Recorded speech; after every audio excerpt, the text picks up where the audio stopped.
Welcome back, everyone, to the Burnout Club. This is a place where we explore burnout and success, one expert and experiment at a time. I'm your host, Patrice Bonfiglio, and today I'm joined by Courtney O'Connell. She is the founder of The Promoted, where she helps to transform the journey up the corporate ladder and get people promotions. So, Courtney, is that a fair introduction for you? What do you want to add? Hey, high level, totally fair. Of course, there's a lot underneath that onion as we start to peel it back, but that is me in a nutshell. Fantastic. So why don't you take the first step and tell us just a little bit more about you? Yeah, happy to. And thank you for having me. I'm happy to be here. And these are some of my favorite topics. So I could go on and on for days on this. So my professional history, I was 20 plus years a veteran in the large corporate space where I myself climbed the ladder from administrative assistant all the way to SVP and head of human resources. And so I've been there. I felt my way through that entire journey, all the ups and the downs, the whole roller coaster. And as the head of HR, I was in the rooms where promotional decisions and conversations were being had, decisions being made, and really learned that there is a secret to how to play the corporate game that people just simply don't know. And so what happens is people just start working harder and not smarter. And I like to unpack that because we hear it a lot. It's a buzzword, but people walk away and they have no idea what that means. And so today I'm an executive coach, the founder of The Promoted, where I love partnering with ambitious corporate leaders who are just struggling and they don't know what they're not doing to get that recognition that they deserve. And I do this by working from the inside out. So I have a bit of a different approach I like to take with my clients, but ultimately it's all around let's learn how to do this in the scope of the corporate world and do it in a way where you're not going to kill your soul. That is vital. Yeah. And I think there's a lot of listeners that feel that soul crushing happening at the moment. So you mentioned a secret, right? I think everyone's ears probably perked up there. So is it the same secret for everyone? It is the same secret for everyone. It is.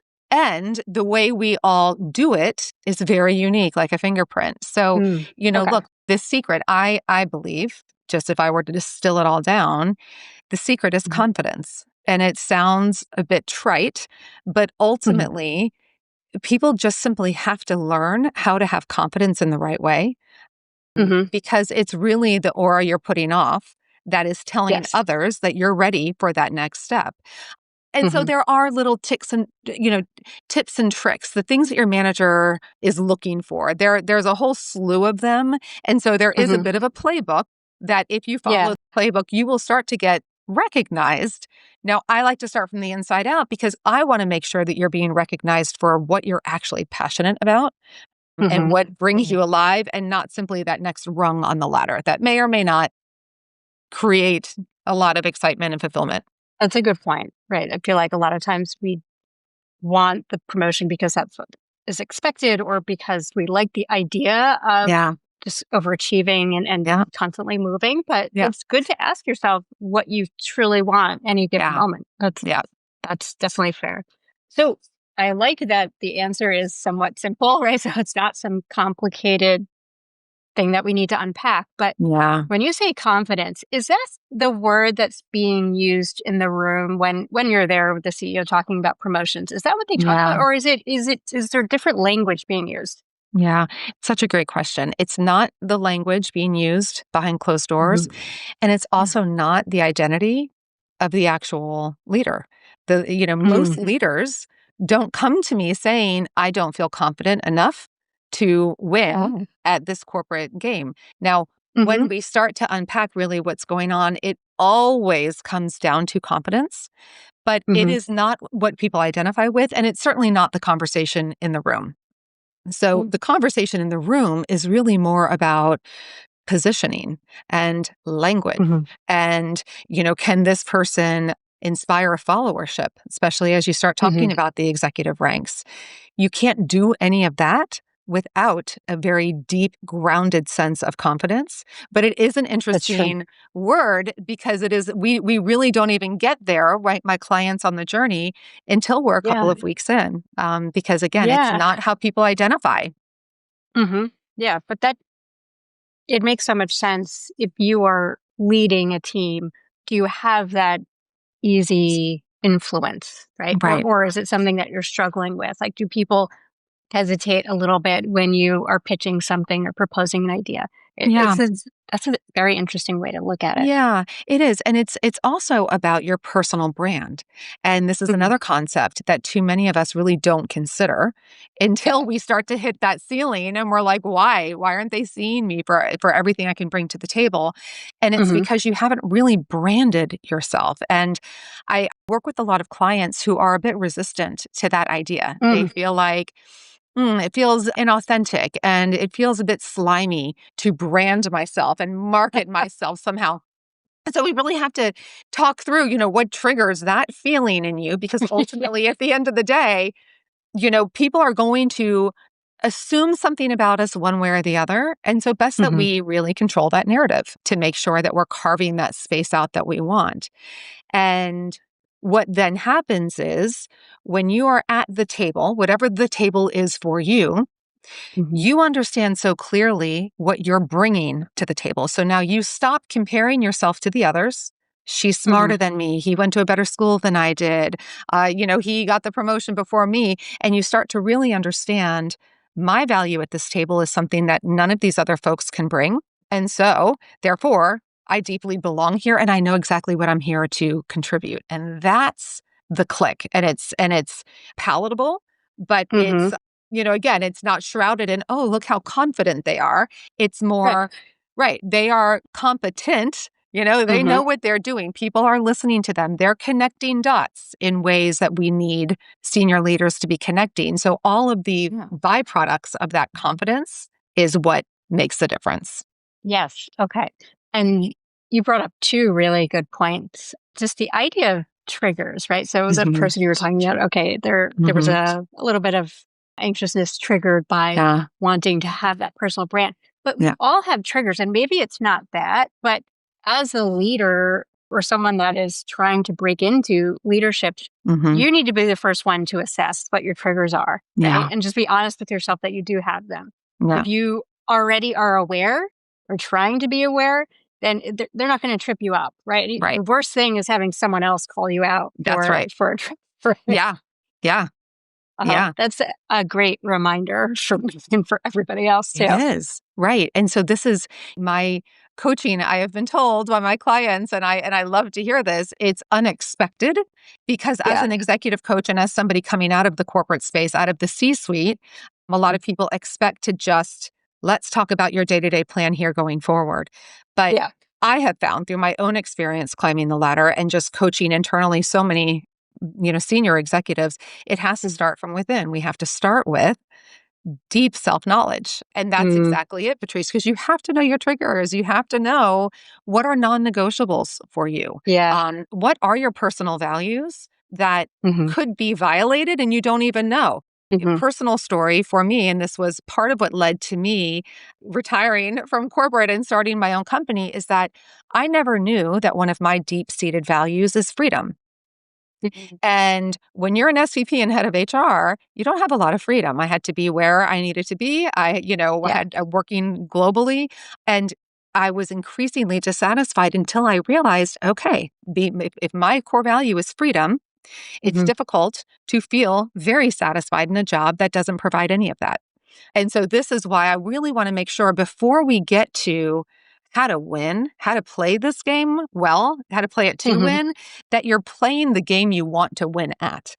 Because I can give you all of the ingredients and tell you what to do when you show up tomorrow. Yeah. But if that path is in direct violation to what you really want to be doing, Hmm. it's not going to work. And not to That's so say, good. yeah, not to say you have to leave corporate and, start a company like I did. It could simply be this company is not where I belong for whatever Hmm. reasons I've decided it doesn't gel with me. Or the Hmm. path I'm on, if I just hop over one rung and go in a little bit of a different direction, that would fulfill me so much more. Or it could just be I need to go and become a teacher. Whatever it Yeah. is, sometimes we're really surprised what comes out of that exploration. So it's a brave thing to do. And Hmm. in my experience, is the game changer. It's so interesting because looking back, I don't think anyone ever asked me, what are my non-negotiables? No. I don't think I asked myself. I was just working like a maniac. Yeah. There's obviously ethical boundaries and whatnot, but in terms of my personal preferences and what I wanted, it was, just kind of very success driven. Yeah. Do you find that is difficult for your clients to do, or is everybody pretty much just like ready to accept the fact that, you can actually have non-negotiables now? Yeah. It really depends. The people who are attracted to working with me are the ones who are ready to do the work and really start that introspection. It's not for everybody, and that's okay. It's again, it's perfectly cool. The people who really want to work with me are the ones who are like, something's not quite right. I don't really know what it is. Yeah. I want to really do the work because it's transformational work. It's not transactional work. It could be transactional. I did that for a long time in my corporate space and was really damn good at it. But I want to transform because I have this sounds a bit Pollyanna, but it is just what it is. I have a belief that when we feel fulfilled and recognized and happy at work, we go home and we're better versions of ourselves with our families and our friends and our communities. And so I think they call it a butterfly effect, where it's just the change that happens around you is bigger than yourself. And I believe, for the working people, the people who are really in their true like hardcore working years, we spend more time at work than anywhere else. And so if we can't get this right, it's going to be difficult. I know there was points in my career where it was difficult for me to not be happy at work and still come home and be a great mom and a great wife and a great partner and sister. I want to get people to that place where it is, really aligned and on a path that people really feel great about. Yeah. There's no denying that when you feel aligned in your job, when you step through the door, it's just less that you have to shed before you become a normal person again. Yeah. Yeah. That is great. Yeah. And I just think even if someone's maybe not there where they're picturing themselves being able to do that, imagine if your partner, right, or your kid is like coming through the door as their best self, right? There's so much value in that. Yeah. Yeah. There really is. And life is short, right? So, why continue to spin? And this is what I find is the real catalyst of burnout, which is, kind of that unconventional link and the way I really look at burnout, where it's not necessarily you're working too much, you're working too hard. It's, you're not, it's just misalignment. You're not working hard and long at the things that bring you satisfaction and fulfillment. Yeah. I think it's a relief to a lot of people because they feel like, oh, well, I'm going to have to give up pursuing something that I really enjoy or that I'm passionate about. But like, that's not actually the case, right? You just have to make sure that's what you're online to do and that it actually makes sense. Yeah. Oh, I think it saves people a lot of unnecessary grief with that. Yeah, because it's scary to start to question your current reality. We've got primal needs of safety. Yeah. And so when we start to question, we put some of that at risk. And for 99% of my clients, it's not they need to just quit and move to Bali because that is, what will bring them joy. Instead, it's this corporate culture is not, this is not where I'm going to thrive, right? And maybe there are too many oversights. I'm not given enough creative latitude, and I need to find a company where I can thrive in that way. And so then when they're going for their interviews, they know exactly what to ask to know, is this the right environment for me? So it's not necessarily cataclysmic shifts that we're after here. It's, really understanding where are those micro misalignments that sometimes are quite easy to fix. So let's say that someone feels like they're in the right lane or at the right company. What do you think is the most difficult promotion, right? So you saw the whole spectrum, right? You went from assistant all the way up to being a leader in the organization. Yeah. So like, was that first jump the hardest? Is this the last one? Yeah, it's such a good question. And the answer is they're bookended. So Okay. starting at the beginning, yeah, it's not necessarily your first management role, but it's when you get promoted to manage your peers. Right? When you're selected to now run the team of people who you have chummed around with as peers for the past little while. That is a very tricky pivot and a tricky transition. And it needs to be, tackled head on, right? It is what it is. Yeah. It's going to be hard. And folks really need to find ways and tactics and strategies to manage through that because that's hard. The other one on the other end of the spectrum is stepping into a senior executive role. And what happened time and time again is you would have somebody who was super ambitious, who was excellent at what they did, moved up. They were, senior middle management, SVP, VP, and now they were ready to go into that C-suite EVP kind of level.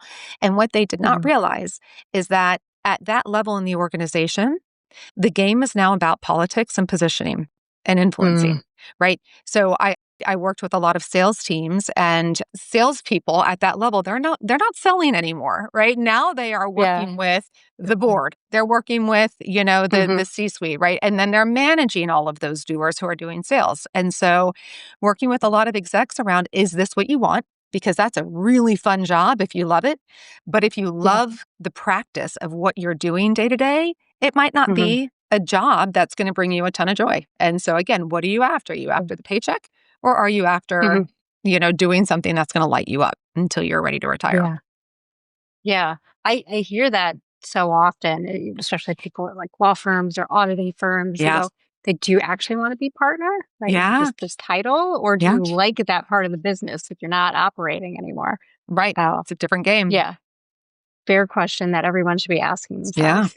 Yeah. So what do you think shaped you the most to be in this position where you're able to provide so much advice and value to your clients? Like, was there a pivotal moment or just sort of, how you grew up that is giving you these qualities? Yeah, I think so. I think we all have natural gifts that we're just born with. And I think it's wonderful if we can figure out what those are and then align our work with that. And I've been lucky enough to do it really inadvertently. I didn't intend to start in HR. It was, I don't know that many people do intend to start in HR. It's just we kind of fall into it. And I was very lucky because it satisfied a lot of what I can do naturally. But if I were to look back, I grew up, my father was in business and we moved all the time. We moved about every 2 or 3 years through school, through high school, including moves overseas. And so I lived in Southeast Asia in a couple of different locations through middle school and high school. And this is, I'm going to age myself, but this is, back before email and text messages and social media. And so, I would move friend groups and boyfriends, and we were just writing snail mails back and forth, and so you couldn't just hold on to your old crowd. You really had to just assimilate and, reinvent. And I think that through moving around and through being in so many different cultures, I became very interested in observing people. And really what made them tick, what made social groups work. How did these different cultures work together? How do I, as an American who has lived in a lot of different places, get dropped anywhere in the world and assimilate and figure out, how do I get along with people? You have to have, a sense of what's the norm here and how can I fit in somehow? And so through that observation of other people, and my, work in HR and getting to really observe organizational teams at work, I started to really see the patterns. What made some people, move up that ladder with seeming ease, and other people fight so hard. And they were as smart as, sometimes the ones who would move fast didn't even have the degrees, right? That wasn't the determination, right? It wasn't education. It wasn't IQ.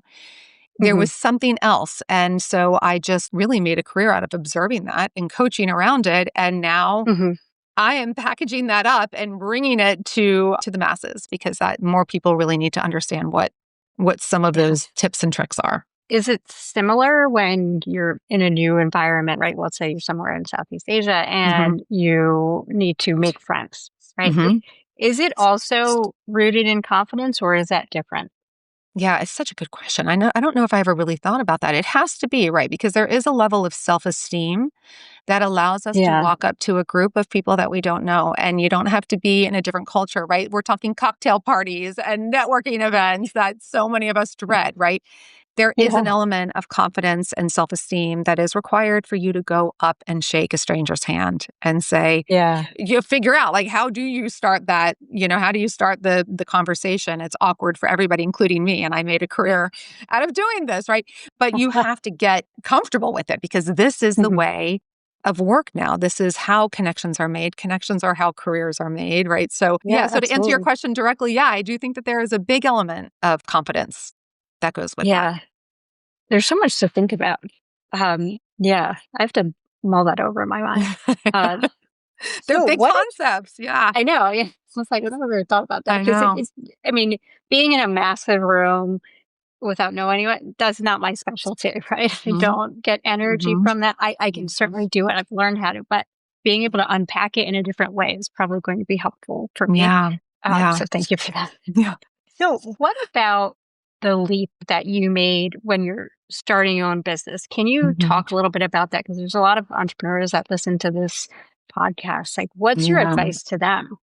I would say a couple of things. What I did not do, and it was almost by design, but I would absolutely give the advice to do this if possible, is start your side hustle while you're gainfully employed. Start testing things out. Yeah. And look, I didn't do it for all the reasons that just make me me. I'm sort of an all-in kind of gal, Hmm. right? So like Yeah. I knew for me, I could not be all in that corporate job and dabble in a side hustle. Like I knew that I Hmm. was just going to have to rip it and go. So Yeah. for people who can, juggle that balance better than I could, Hmm. your landing's going to be softer, Yeah. right? So that's number Yeah. one. Certainly. Right. Number two, I would say get clear about why you're doing it. My why was so Hmm. crystal clear that I was 100% comfortable Hmm. leaving on a Friday and showing up to, my home office on Monday. Even though I didn't have stuff started, I was so rooted and clear and grounded in why I was doing this that Hmm. there was never a second guess. So do that work to really figure out what are you trying to gain? What are you solving for just in terms of what you want out of your career? And Hmm. when you get crystal clear on that, it's smooth sailing.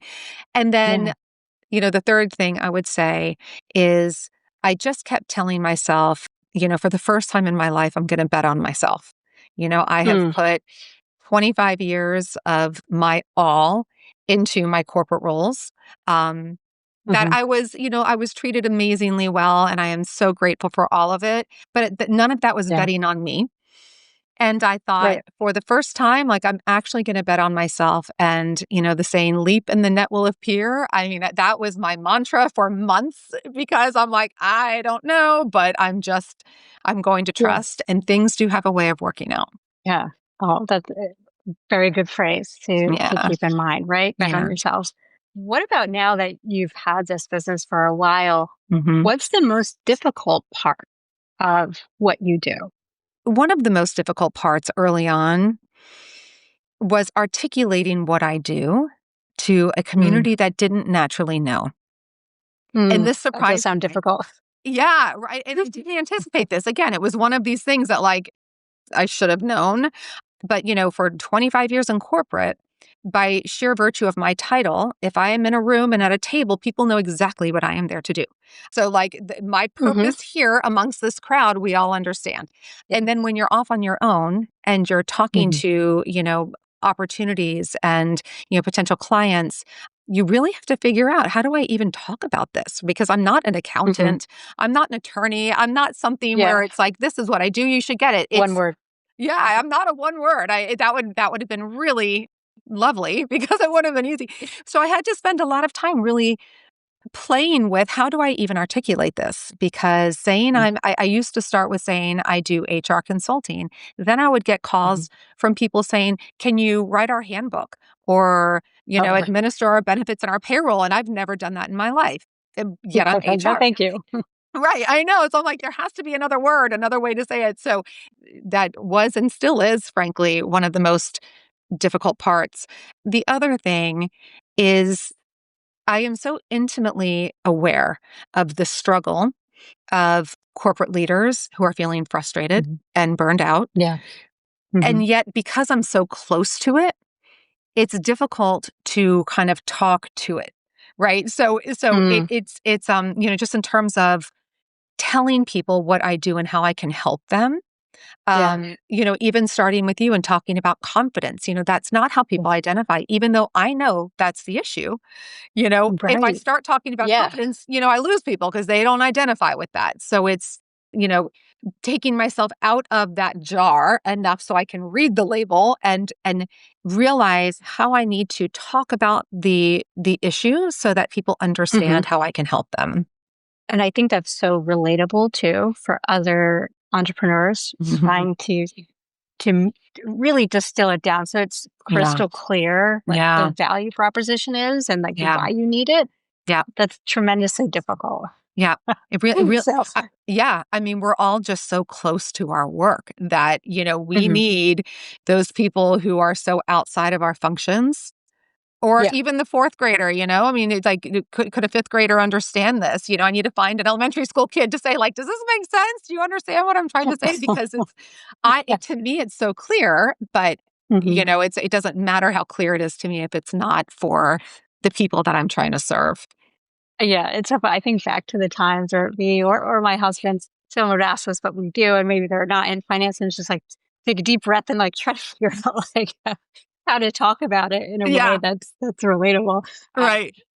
That's so funny. What is something that you do that really revitalizes you, brings you joy? Wow. I am lucky enough to live in sunny Florida now. This is not home, but this is home base for the time being. And I take very long walks, and I take walks to the beach, which I just, again, pinch me because how lucky am I that I can just, jaunt onto the beach. But I started walking with no AirPods, no earphones. Ooh, I know. really? At first it was music, and then it turned into my podcast time. And then it was Audible time, all look at this stretch of time I have. And then I left it all behind, and I don't even bring my phone, and it's just time for me. And the interesting thing is that it takes about 10 to 12 minutes. I've started clocking it into my walk before all the noise stops. Yeah. It doesn't really all stop, right? I mean, we're our minds are working fast, but all of that just jumbled stuff.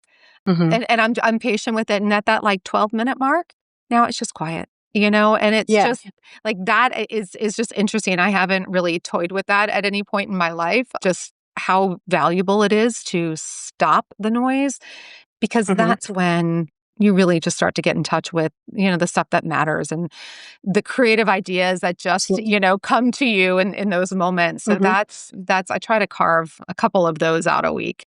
Yeah. Oh, I love that so much because I would never do that and just really started. And I was just asking myself, when is the last time I pondered? This maybe 2 years ago. So now that's the question for everybody. When is the last time you actually pondered, right? Not about logistics or to-do lists, but just you and your thoughts. It's so restorative. You need that kind of mental rest, I think. Yeah. Yeah.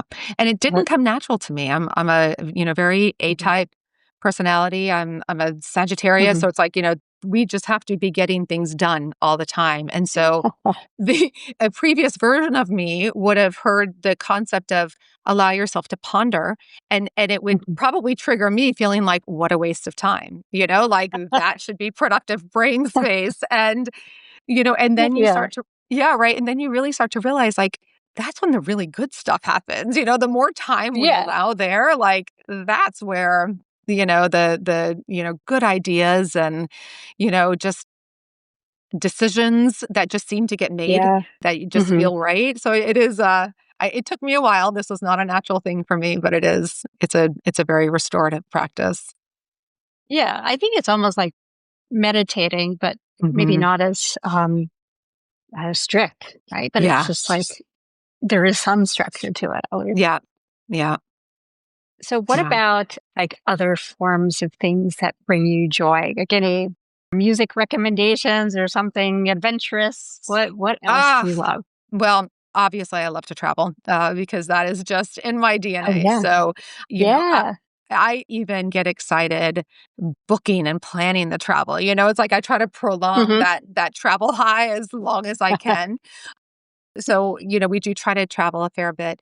I'm a musical theater geek. I just love musical theater. And Oh, the irony really? is, I'm a boy mom. I have two teenage sons who are both Mhm. athletes. And I'm like, all I No wanted was a theater. musical theater. Yeah, there's no theater happening in this home. So it's all up to me. And so Uh, I love music, and whether it's, mhm. like musical theater music or Taylor Swift. I mean, I put it on loud, and Yeah. I just think that there is something about music, depending on your Hmm. mood, you pick your genre, and it instantly changes your energy. It's amazing if you try it. Yes. You put on, again, if I want to, I have a couple playlists on Spotify, and some of them are like Hmm. ramp up playlists, and some of them are Yeah. songs from like the 90s, from my college days, that just make me happy. And it's just amazing the Yeah. energy shift that music can create. Oh, I feel the same exact way. I do like to blast it. Not great for the eardrums. My watch No. always tells me that's loud environment. Like it's okay. But no, I just need that sometimes. Yeah. It's fun. It actually Yeah. is fun for me to listen Yeah. to music. Yeah. And I Yeah. started going to shows again. So, I mean, when I had my kids, like, it's too hard to manage everything. But now that my youngest is 7, I live in Connecticut, so I can actually go see a Broadway show every now and then. It's Yes. just fun just I to know. have an activity and to go see a production of something. Yeah. Yeah. It's awesome. I And love that. the high school theaters are also phenomenal. So keep an eye on what You're right. your local high schools are doing. Our local high school just did Les Mis, and it was phenomenal, Oh, So wow.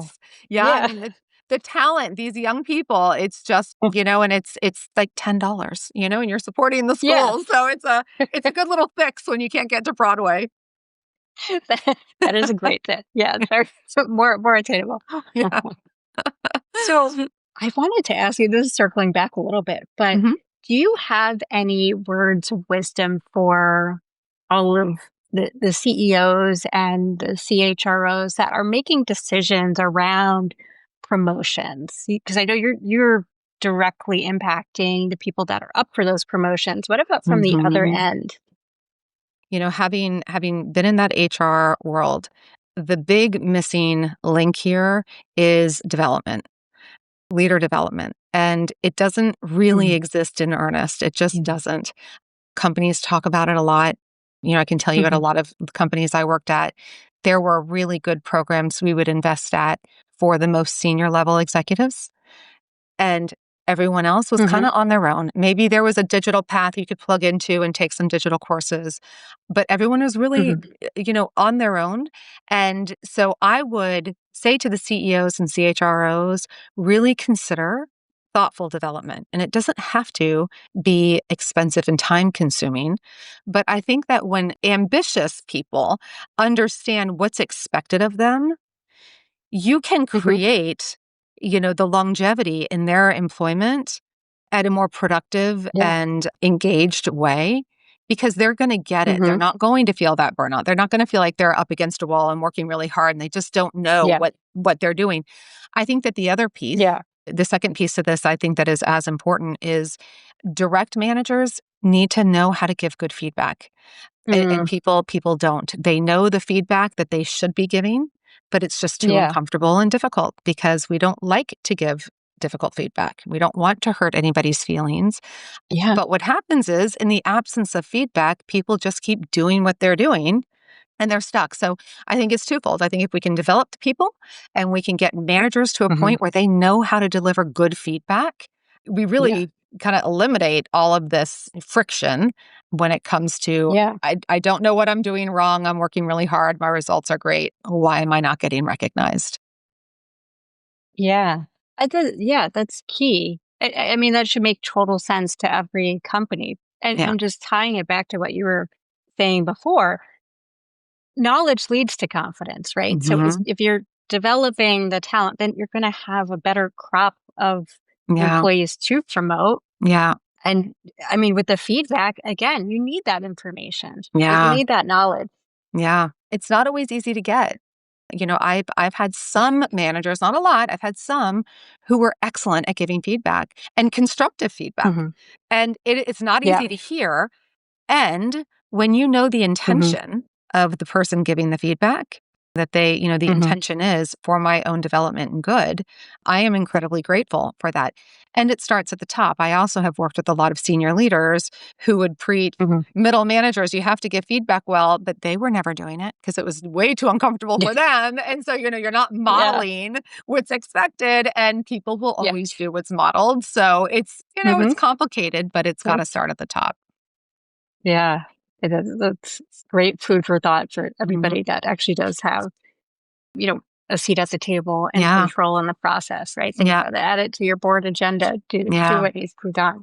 Yeah. That's great. Yeah. So is there anything that you would like to leave the listeners with? So I think, what I'd love to leave with, because I know, you talk a lot about burnout is, protecting yourself and watching out for your team members, especially those that are most valued. Yeah. And again, it's not about slowing down necessarily. It's about helping them get clear. Or I'll rephrase that. It's about getting clear yourself, right? Because no one can help you get clear. But what managers need to do is make sure that they are recognizing people at the right point in the cycle. Because I've also worked with a lot of managers who almost take for granted strong performers. She's been here 10 years. She's a workhorse. She's always going to be there and execute. But if we're not telling her that and saying, we appreciate you for all of these reasons, that's when the burnout starts to happen. When people feel appreciated and recognized, and that's free. It doesn't cost money. It's amazing how that will start to diffuse burnout on a team.